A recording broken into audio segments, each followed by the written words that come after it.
जोहार। जनमन की बात में आपका स्वागत है। मैं हूं आनंद कुमार। दोस्तों, झारखंड की चुनावी राजनीति में संथाल परगना को बहुत महत्व दिया जाता है।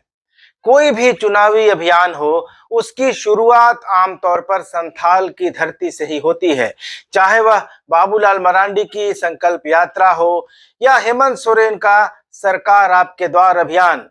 जब आदिवासियों की बात होती है तो संथाल परगना को ही केंद्रित किया जाता है, फोकस किया जाता है।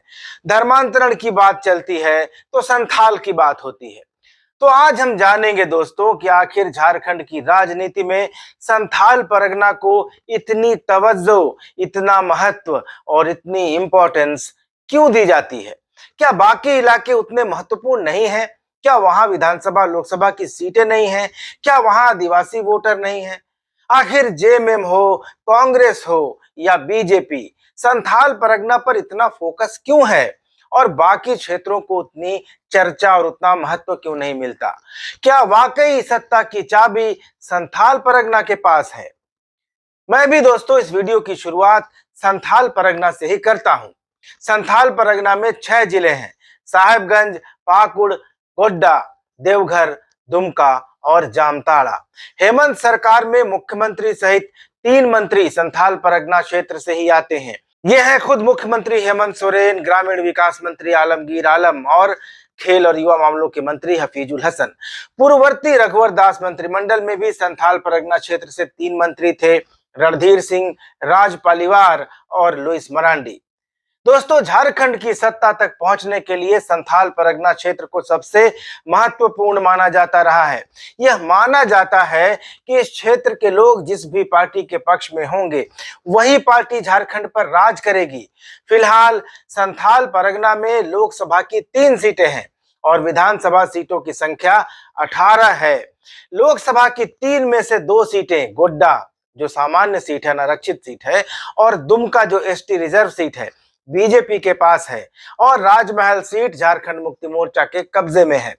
18 विधानसभा सीटों में से भाजपा के पास सिर्फ 4 सीटें हैं: राजमहल जहां से अनंत ओझा विधायक हैं, देवघर जहां से नारायण दास हैं, सारठ से रणधीर सिंह और गोड्डा से अमित मंडल यहां से विधायक हैं बीजेपी के। जेएमएम के पास 9 सीटें हैं और 5 सीटों पर कांग्रेस को जीत मिली है। 2014 के विधानसभा चुनाव में भाजपा को संथाल परगना से 8 सीटें मिली थीं, जबकि जेएमएम को सिर्फ 6 सीटें आई थीं। 3 सीटें कांग्रेस को मिली थी और 1 सीट जेवीएम प्रजातांत्रिक को मिली थी। 2019 में 5 सीटों पर कांग्रेस की जीत ने भाजपा की परेशानी बढ़ा दी है, क्योंकि कांग्रेस उम्मीदवारों को इन इलाकों में जीत मिल रही है जहां मुस्लिम आबादी तेजी से बढ़ रही है। पाकुड़, महगामा, मधुपुर और जामताड़ा से कांग्रेस को जीत मिली थी, जबकि जेवीएम-पी से जीते प्रदीप यादव 2020 में कांग्रेस में शामिल हो गए और संथाल परगना से कांग्रेस विधायकों की संख्या 5 हो गई। ये सभी वैसे इलाके हैं जहां मुस्लिम आबादी बहुत तेजी से बढ़ रही है। दिसंबर 2022 में दोस्तों, दैनिक जागरण अखबार की रिपोर्ट का हवाला देते हुए गोड्डा के सांसद निशिकांत दुबे ने लोकसभा में कहा था कि 1901 यानी 1901 में साहिबगंज जिले में आदिवासियों की जनसंख्या 35% थी, जबकि मुसलमान आबादी मात्र 9% थी। आज आदिवासियों की संख्या महज 24% रह गई है और वहीं दूसरी ओर मुस्लिम आबादी बढ़कर 9 से 35% पर पहुंच गई है।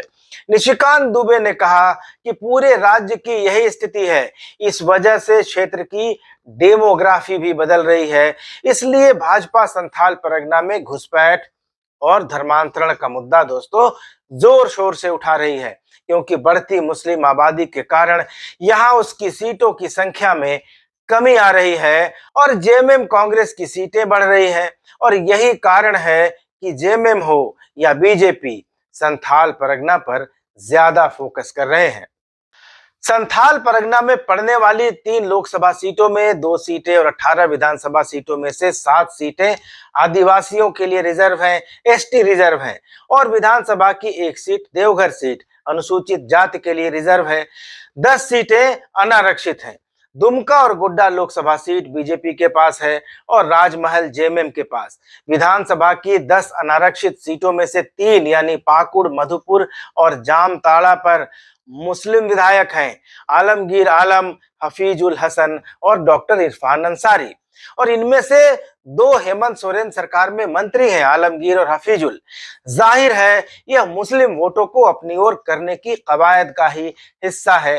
संथाल में आदिवासी और मुसलमान का कॉम्बिनेशन जिसके हाथ लगेगा, बाजी भी उसी के हाथ लगेगी। इसलिए भारतीय जनता पार्टी आदिवासी वोटों को अपनी तरफ करने के लिए हर मुमकिन कोशिश में जुटी है। और बाबूलाल मरांडी जब से प्रदेश अध्यक्ष बने हैं तब से बार बार लगातार संथाल परगना का दौरा कर रहे हैं।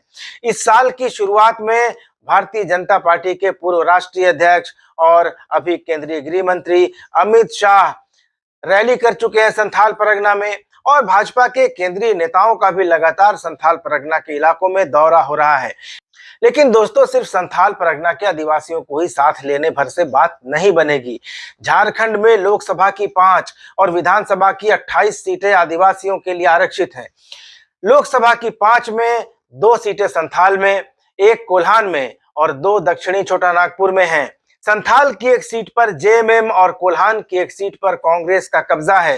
बाकी 3 एसटी रिजर्व सीटों के साथ 12 लोकसभा सीटें एनडीए के पास हैं। लेकिन विधानसभा का समीकरण दोस्तों बिल्कुल उल्टा है। झारखंड में 28 सीटें अनुसूचित जनजाति के लिए रिजर्व हैं और खूंटी और तोरपा को छोड़कर सभी सीटों पर झारखंड मुक्ति मोर्चा और कांग्रेस का कब्जा है। तो दोस्तों, ये तो थी संथाल परगना की बात। अब नंबर आता है उत्तरी छोटा नागपुर का।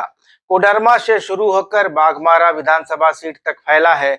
कोडरमा, गिरिडीह, हजारीबाग, चतरा, रामगढ़, बोकारो और धनबाद इतने जिले हैं। विधानसभा की कुल 25 सीटें यहाँ हैं। लोकसभा सीटों की संख्या है 5, 4 पर बीजेपी और 1 सीट पर आजसू का कब्जा है। विधानसभा सीट की बात करें तो 25 सीटों में एक भी सीट उत्तरी छोटा नागपुर में अनुसूचित जनजाति यानी आदिवासियों के लिए आरक्षित नहीं है। 4 सीटें अनुसूचित जातियों के लिए जरूर आरक्षित हैं। उत्तरी छोटा नागपुर का यह इलाका कोल फील्ड और उद्योगों के लिए मशहूर है। यहाँ कुर्मी, यादव और वैश्य जैसी जातियों का बोलबाला है और अनारक्षित सीटों पर इन्हीं जातियों के विधायक जीते हैं। इन 25 सीटों में 12 यानी लगभग आधी सीटें बीजेपी के पास हैं। कांग्रेस के पास 5 सीटें थी 2019 के चुनाव के बाद, लेकिन रामगढ़ में ममता देवी कांग्रेस की विधायक थी जिनकी सदस्यता चली गई एक मामले में सजा होने के बाद, और उपचुनाव कांग्रेस ने गंवा दिया, सीटें बच गई 4। तो और जेएमएम के पास 4 सीटें हैं। आजसू के पास रामगढ़ उपचुनाव जीतने के बाद 2 सीटें हो गई हैं। राष्ट्रीय जनता दल के पास 1 सीट है, माले के पास 1 सीट और निर्दलीय अमित यादव के पास 1 सीट है। यानी उत्तरी छोटा नागपुर जहां सबसे ज्यादा ओबीसी और दलित आबादी है, वहां भारतीय जनता पार्टी अपेक्षाकृत ज्यादा मजबूत स्थिति में दिखाई देती है। दोस्तों, अब चलते हैं दक्षिणी छोटा नागपुर की तरफ। जिलों की संख्या है 5, रांची, खूंटी, गुमला, सिमडेगा और लोहरदगा। मुंडा और उरांव जनजातियों की बहुलता वाले इस इलाके में लोकसभा सीटों की संख्या 3 है, रांची, खूंटी और लोहरदगा। इनमें खूंटी और लोहरदगा संसदीय सीट एसटी के लिए रिजर्व है और रांची सीट सामान्य है। सभी सीटों पर भारतीय जनता पार्टी के सांसद हैं।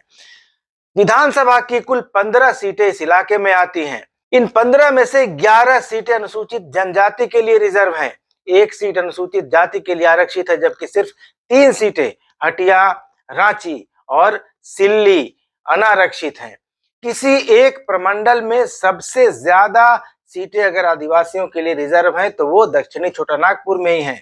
और धर्मांतरण की बात करें तो संथाल में जहां मुसलमान धर्मांतरण की बात होती है, दक्षिणी छोटा नागपुर के इलाके में ईसाई मिशनरियों का खासा प्रभाव है और आदिवासियों की बहुत बड़ी आबादी यहाँ ईसाई धर्म में धर्मांतरित हो चुकी है।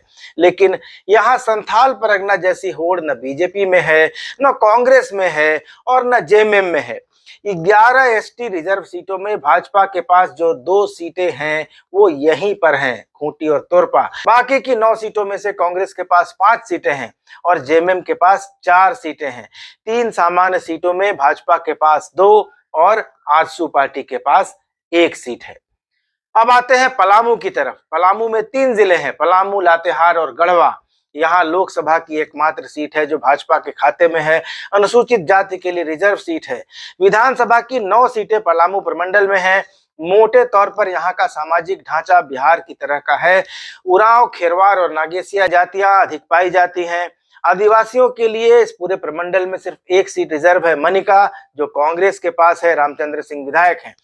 2 सीटें अनुसूचित जातियों के लिए रिजर्व हैं, बाकी की 6 सीटें अनरिजर्व्ड हैं, गैर आरक्षित हैं। इन 9 सीटों में भाजपा के पास 5, झारखंड मुक्ति मोर्चा के पास 2, कांग्रेस के पास 1 और एनसीपी के पास 1 सीट है।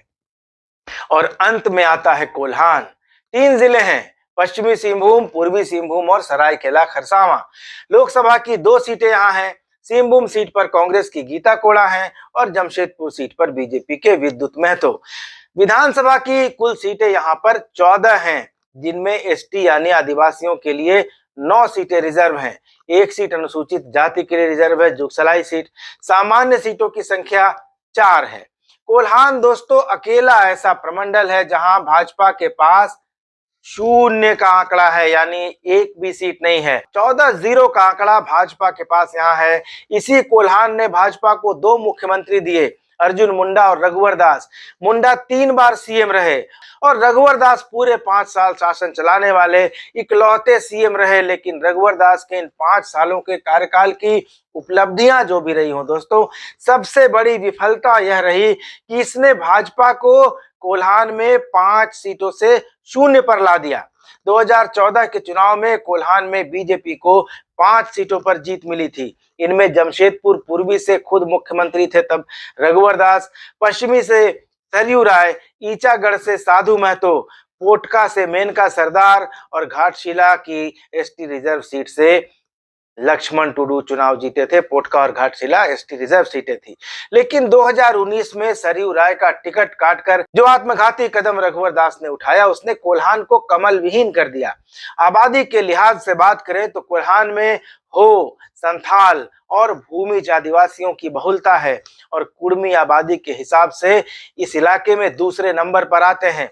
उत्तरी छोटा नागपुर के बाद कुड़मियों की सर्वाधिक आबादी कोल्हान में ही निवास करती है और जमशेदपुर पूर्वी और जमशेदपुर पश्चिमी जैसे शुद्ध खालिस शहरी सीटों को छोड़ दें तो ईचागढ़ और बहरागोड़ा जैसी सामान्य सीटों के साथ आदिवासियों के लिए आरक्षित अधिकांश सीटों पर भी कुड़मी मतदाता चुनाव के नतीजों को प्रभावित करने की पूरी क्षमता रखते हैं।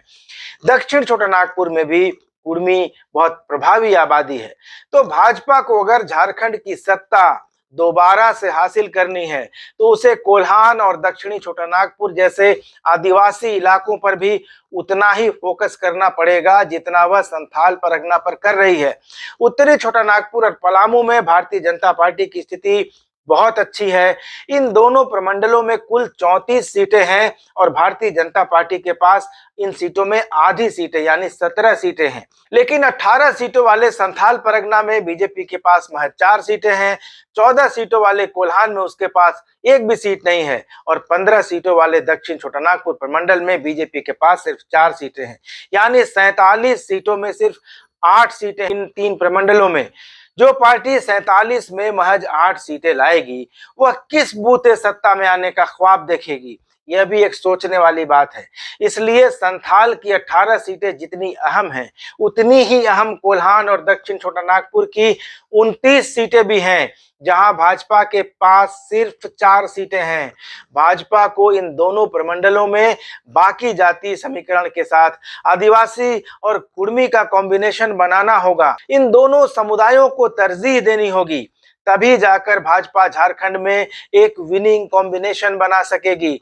वरना आज की अभी की जो स्थिति है उसमें जेएमएम और कांग्रेस के आदिवासी, मुस्लिम और कुड़मी के कोर कॉम्बिनेशन की काट बीजेपी के पास दूर दूर तक दिखाई नहीं दे रही है।